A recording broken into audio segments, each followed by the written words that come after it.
Hola, ¿cómo estáis? Bueno, vamos a la última parte del tema 12. Vamos a ver los mecanismos de resistencia a la persuasión. ¿Qué mecanismos nos van a hacer que nos resistamos a una persuasión? Podemos abordar la resistencia desde dos ópticas diferentes.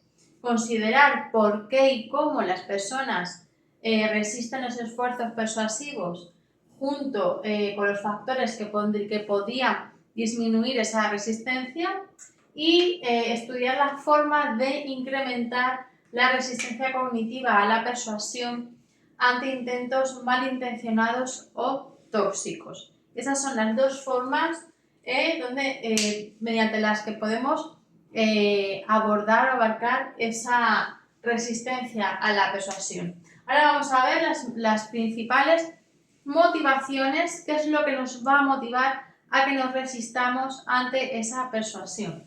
Vamos a ver los motivos de precisión, los motivos defensivos y los motivos sociales.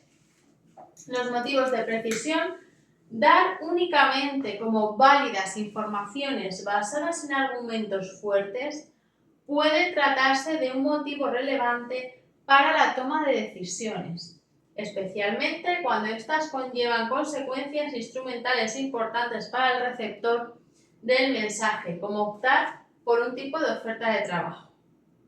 En estas situaciones vamos a tender a descartar mensajes persuasivos, mensajes que no nos aporten información de carácter fáctico, lo vamos a eliminar, ya que se enfatiza la búsqueda de precisión. Yo quiero buscar un puesto de trabajo, me voy a centrar en lo que realmente estoy buscando y no me voy a dejar persuadir. Voy a eliminar toda esa información que no conlleva consecuencias instrumentales importantes para lo que yo estoy buscando. Una de las principales motivaciones para resistir a esa persuasión es el motivo de precisión. Si yo estoy buscando algo preciso, no voy a dejar persuadir, ¿vale? Un estudiante universitario, vamos a ver un ejemplo. Un estudiante universitario ve un anuncio que promociona un suplemento para mejorar la memoria. Sin embargo, al revisar la evidencia científica, se da cuenta de que los estudios son dudosos y no están revisados a pares. Por ello, se resiste al mensaje persuasivo porque quiere tomar decisiones informadas y precisas. Motivos de precisión. Vamos a ver los motivos defensivos. Dice: la necesidad de coherencia puede igualmente impulsar la adaptación de nuevos comportamientos, como la obcecación de posturas preexistentes. La necesidad de sentirnos coherentes con lo que pensamos, con las actitudes que hemos tenido, nos va a impulsar a defendernos. Nos vamos a defender y no vamos a dejar persuadirnos. Por ejemplo, si consumo embutidos con frecuencia, además me encanta deleitarme con su sabor, ante el reconocimiento de posibles consecuencias negativas, por ejemplo, que la OMS recomiende evitar el consumo de embutidos en caso de niveles altos de colesterol, puede darse una modificación de mi comportamiento para mitigar el malestar causado por dicha inconsistencia. Yo sé que como embutidos, sé que tengo el colesterol alto y la OMS me está diciendo que no tengo que comer embutidos en caso de colesterol alto. ¿Qué hago yo? Pues como necesito una necesidad de coherencia, necesito sentirme coherente con lo que pienso y con lo que hago, pues cambio ese comportamiento y digo que en realidad, pues que a lo mejor no como tantos embutidos o que solamente como jamón del bueno. Es esperable una mayor resistencia si el intento persuasivo contradice creencias vinculadas con identidad personal, como puede ser la religión o la ideología política. Por ejemplo, una persona religiosa escucha una campaña que promueve una visión científica sobre el origen del universo, que contradice sus creencias religiosas. Aunque la información esté bien fundamentada, va a resistir al mensaje persuasivo porque aceptarlo amenazaría su identidad y sus creencias fundamentales. Motivos defensivos. Vamos a defender nuestra postura, no nos vamos a dejar influenciar porque además también necesitamos una coherencia. Motivos sociales en los cuales se van a incluir la conformidad y la reactancia. La conformidad es que si el mensaje incluye elementos que contradicen creencias compartidas por parte del grupo con el que nos identificamos, puede producir resistencia. Si el mensaje que recibimos contiene elementos que van a contradecir lo que yo comparto con el grupo, me va a producir una resistencia, no me voy a dejar influenciar. Incluso aunque los argumentos de la fuente de influencia no estén pareciendo persuasivos, podemos desviar nuestra atención o generar pensamientos contraargumentativos desde el mismo momento que categoricemos a esa persona como miembro del exogrupo. En el momento que yo vea que esa información no viene de mi grupo, sino que viene del exogrupo y que encima no la comparto porque contradice lo que dice mi grupo, la voy a eliminar y no voy a dejarme influenciar. Por ejemplo, en una campaña de salud pública que promueve dejar de consumir comida rápida, sin embargo, un joven se resiste a ese mensaje porque todos sus amigos frecuentan ese tipo de restaurantes y además cada vez que van comparten fotos en redes sociales cuando lo hacen. Para mantener la aceptación de su grupo, pues ignora el mensaje persuasivo conformándose con la norma grupal. Vamos a ver la reactancia, aquí nos conformamos con lo que dice el grupo y no escucho nada que venga del exogrupo ni de otra parte. Yo me conformo con lo que hay en mi grupo y ya está, no me dejo influenciar. Reactancia, la sospecha de un intento de persuasión deliberado por parte de otros, o sea, que yo sienta que voy a ser persuadida de una forma deliberada por parte de otro grupo, o que yo perciba que un mensaje restringe de algún modo mi libertad, pueden llevarnos a defender la actitud contraria a la calidad de la información persuasiva. El que yo me sienta que se va a restringir mi libertad o que estoy percibiendo que están intentando persuadirme de una forma deliberada, ya con eso me va a hacer el chip así y voy a cambiar mi actitud.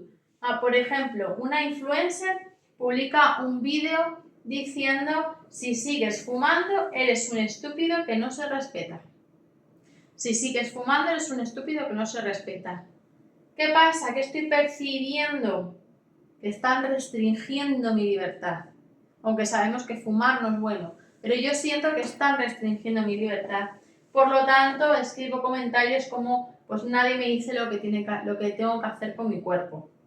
El mensaje se percibe como una amenaza a la libertad personal y la gente pues se resiste simplemente por rebeldía. Con esto hemos acabado esta parte de las principales motivaciones. Ya sabemos que son precisión, defensión, motivos de precisión, motivos defensivos y motivos sociales. Hemos visto lo que es cada uno y vamos a la siguiente parte.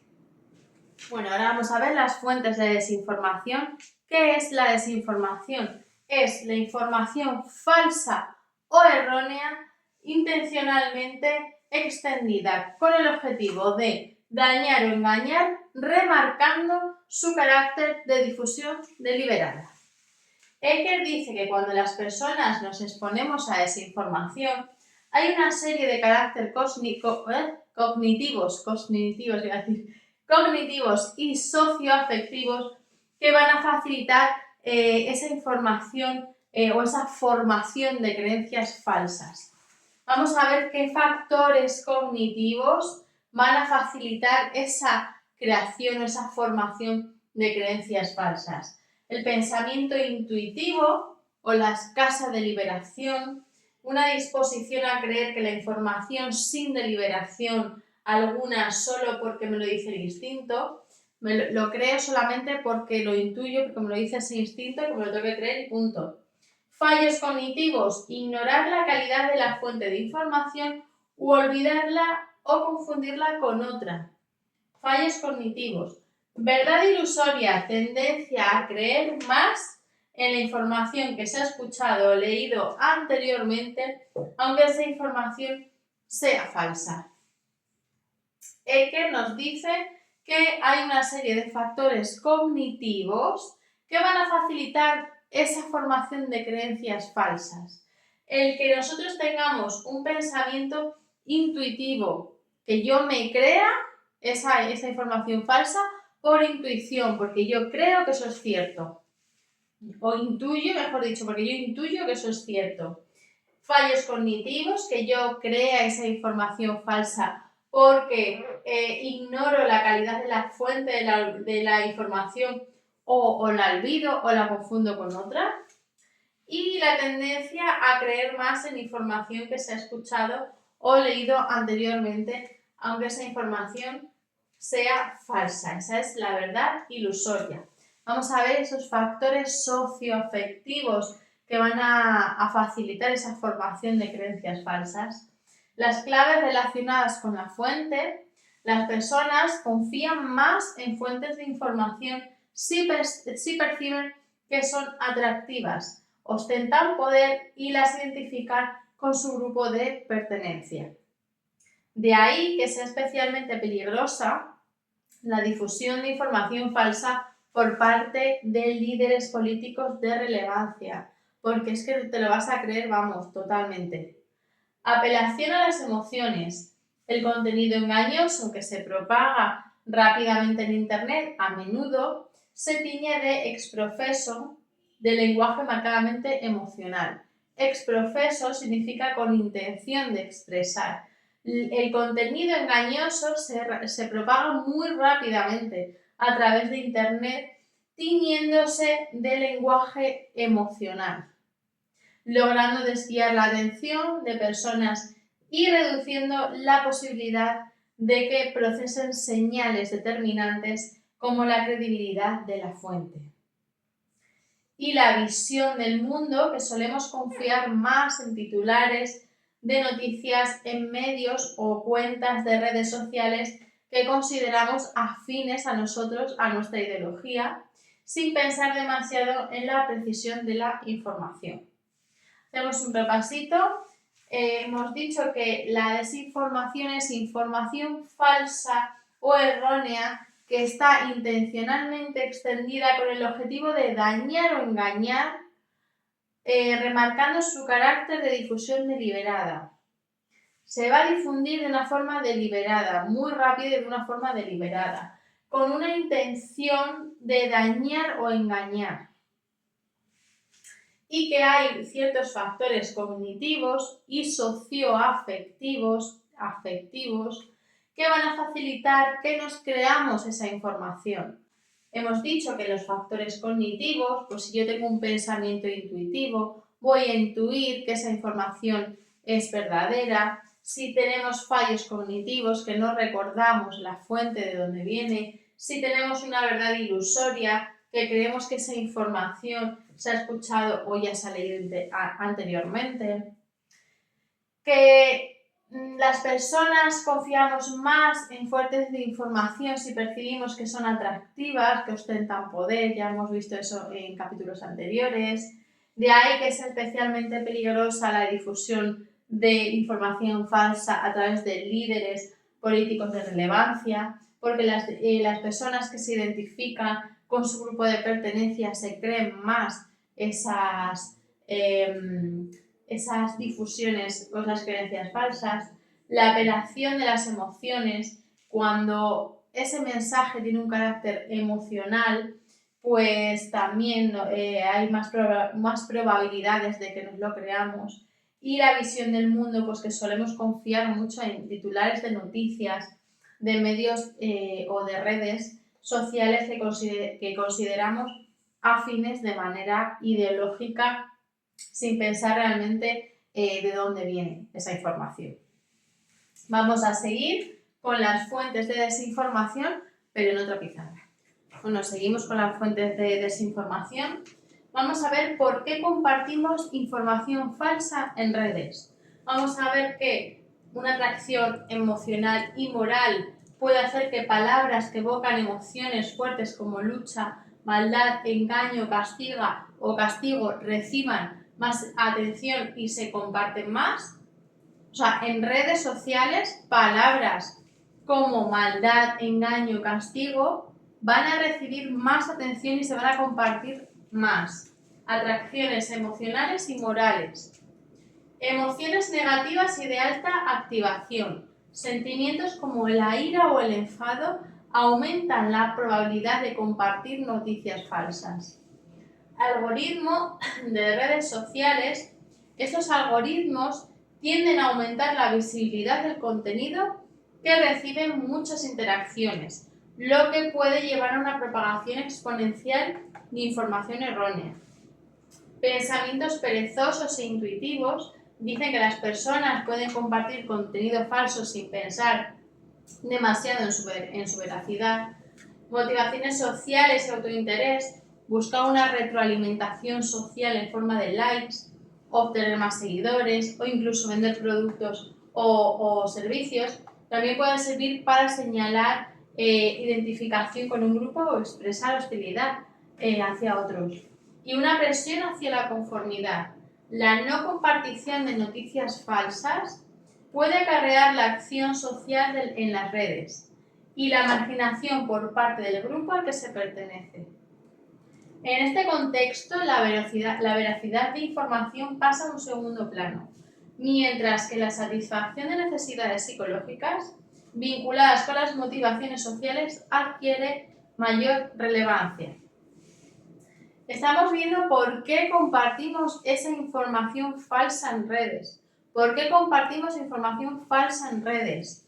Hemos dicho que porque nos atraen las palabras a lo mejor de lucha, maldad, de engaño y lo compartimos. Lo compartimos porque pues nos crea más atención. Sentimientos como ira o enfado también pueden aumentar que compartamos noticias falsas, que yo esté en un sentimiento de ira o de enfado, pues eso puede aumentar que yo comparta ese tipo de noticias falsas. Los algoritmos de las redes sociales sabéis que van por algoritmo, que cuanta más interacciones tenga un contenido, más se va a compartir ese contenido. El pensamiento perezoso e intuitivo, personas que sin pensar demasiado en su veracidad comparten informaciones que no saben realmente si son verdaderas o pueden llegar a ser falsas. Motivaciones sociales y autointerés, pues si yo lo que quiero es, si yo tengo un interés de recibir más likes, de vender un producto, de obtener más seguidores, pues yo puedo compartir información falsa con el objetivo de conseguir más likes, más seguidores. Y la presión hacia la conformidad.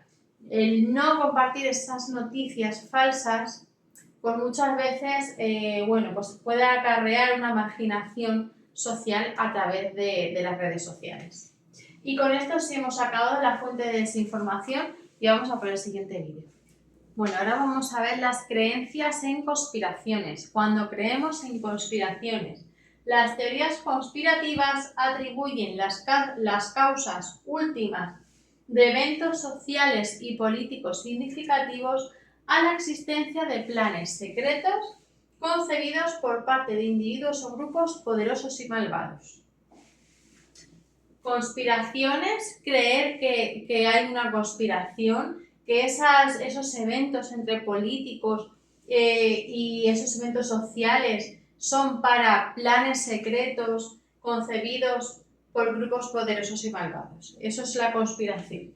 La creencia de estas teorías se asocia con una consecuencia negativa, una menor movilización ante la emergencia climática, un menor cumplimiento de las recomendaciones de salud pública y un aumento del racismo, aprobación de violencia política y crímenes de odio. ¿Cómo se puede explicar que las personas mantengan ideas conspirativas sin un fundamento sólido o pruebas sustanciales basadas únicamente en especulaciones? O sea, es que además hay personas que mantienen esas ideas sin un fundamento sólido. ¿Cómo podemos mantener esas ideas sin tener un fundamento sólido? Bueno, pues aquí vamos a ver las 3 causas. Motivación de carácter epistémico, motivos tipo existencial y carácter social.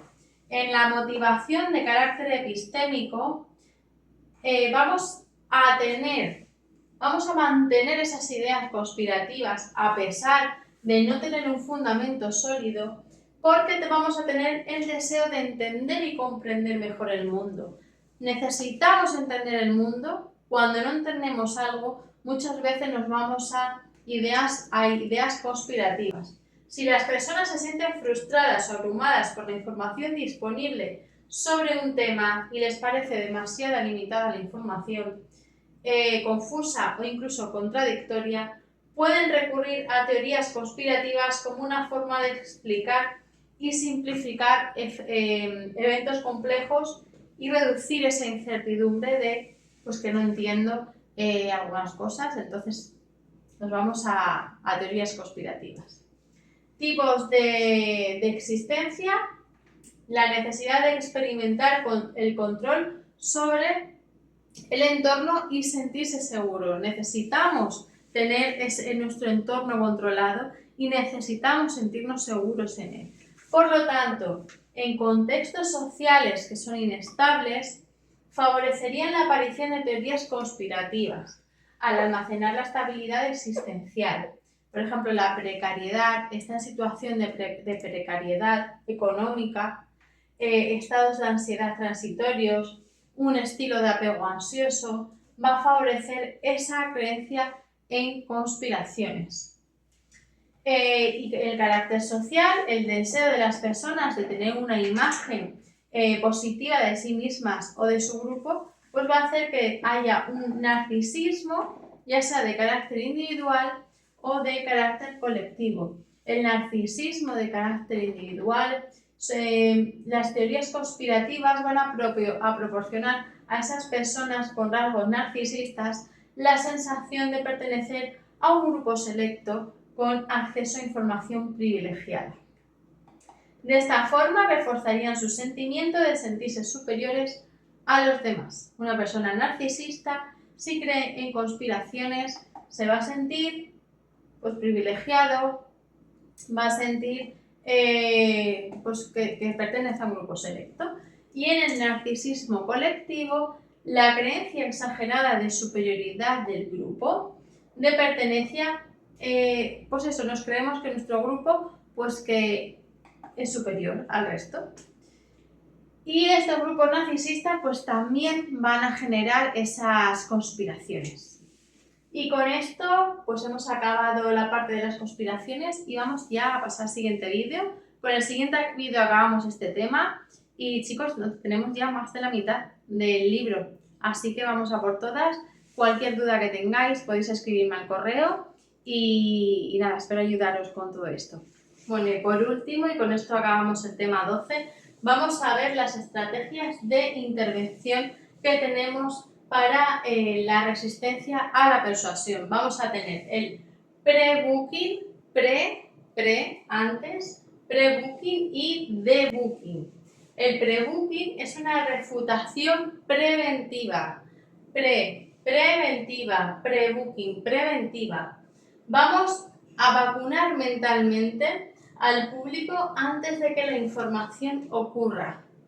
Por ejemplo, imaginaos que antes del lanzamiento de una vacuna, el Ministerio de Salud lanza una campaña informativa explicando cómo funcionan las vacunas, por qué son seguras y cuáles son los mitos más comunes que circulan en las redes sociales. Así, cuando las personas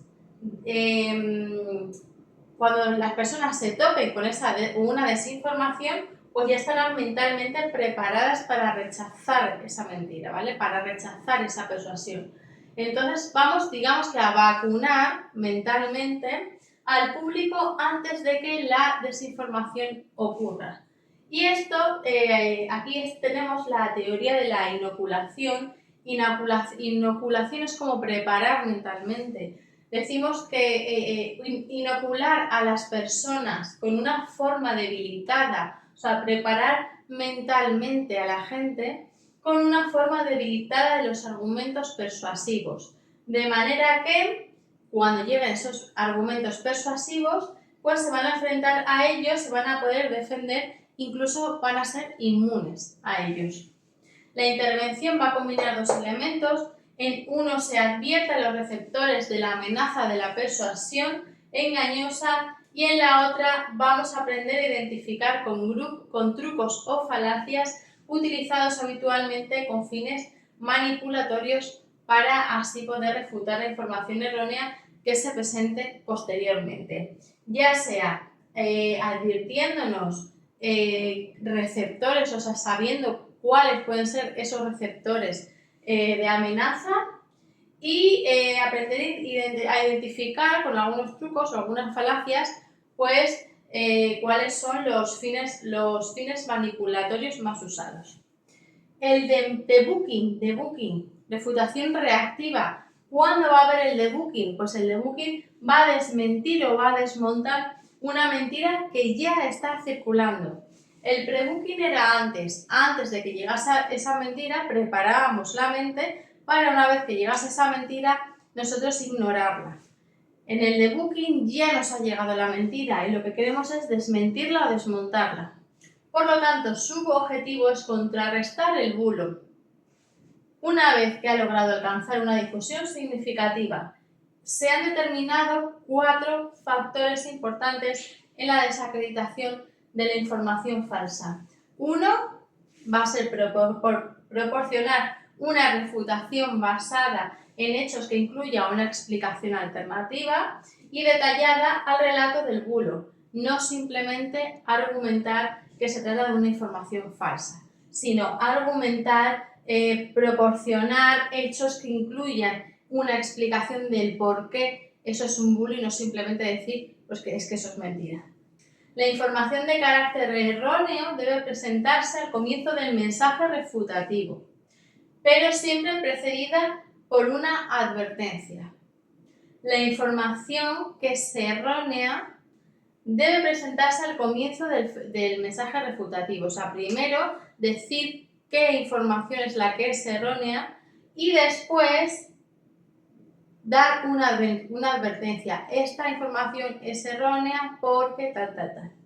Es importante acompañar la corrección de normas sociales pertinentes, tanto descriptiva como de carácter prescriptivo.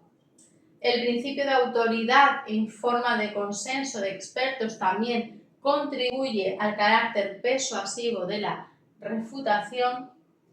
Y el uso de un lenguaje sencillo y mostrar información gráfica fácilmente comprensible pueden facilitar que el receptor revise sus creencias erróneas. En conversaciones directas, cara a cara, se debe optar por un tipo de comunicación empática orientada a la escucha activa. La corrección de la desinformación debe repetirse en el tiempo para que ésta sea más accesible continuamente. ¿Vale? La corrección de la desinformación debe repetirse en el tiempo para que ésta sea más accesible cognitivamente. Y un ejemplo del debunking es de que, por ejemplo, por redes sociales va a circular un vídeo afirmando que las vacunas contienen microchips. En respuestas, un medio de verificación de hechos publica un artículo explicando que la afirmación es falsa, proporcionando una evidencia científica y entrevista a expertos para desacreditar el vídeo. Vemos la diferencia. En el debunking ya existe esa información falsa y ya nos ha llegado. Y lo que queremos es desmontarla o desmentirla. Sin embargo, en el pre-booking aún no ha llegado esa información y lo que queremos es prepararnos mentalmente o preparar mentalmente a las personas para que una vez llegue esa información seamos capaces de ignorarlas o defendernos frente a ellas. Y con esto, chicos y chicas, hemos acabado el tema 12. Mucho ánimo, que ya nos queda menos y vamos a por el siguiente tema. Adiós.